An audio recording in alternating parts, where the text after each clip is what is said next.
श्री स्वामी समर्थ. नमस्कार मंडळी.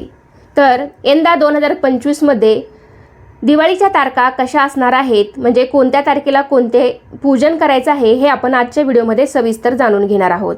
तर हे आहे आपले श्री महालक्ष्मी कॅलेंडर. तर त्यामध्ये अशा तारखा दिलेल्या आहेत. तर 17 तारखेला बघा, तुम्ही पाहू शकताय 17 तारखेला रमा एकादशी आहे. या दिवशी आपण गायवासराची पूजा करतो, म्हणजे ज्याला आपण वसुबारस असे म्हणतो. आणि या दिवशी वार आहे शुक्रवार. तर या दिवशी आपल्याला रमा एकादशी दिवशी गोवत्स द्वादशी म्हणजेच वसुबारस साजरी करायची आहे. तसेच 18 ऑक्टोबर 2025 रोजी वार आहे शनिवार. या दिवशी धनत्रयोदशी, धन्वंतरी म्हणजे आरोग्याची देवता धन्वंतरी यांची पूजा करायची आहे.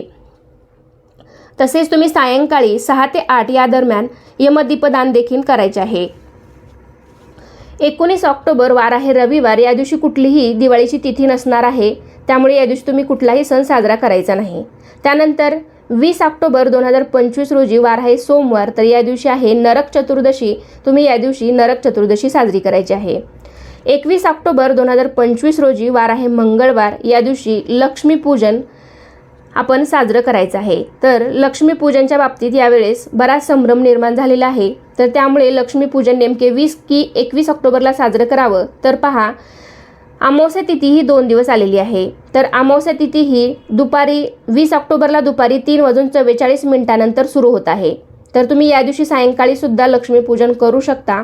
पण श्री महालक्ष्मी कॅलेंडरमध्ये 21 तारखेला लक्ष्मीपूजन दिलेलं आहे. म्हणजेच या दिवशी सुद्धा अमावस्या आहे. तर अमावस्या ही सायंकाळी 5:54 समाप्त होत आहे.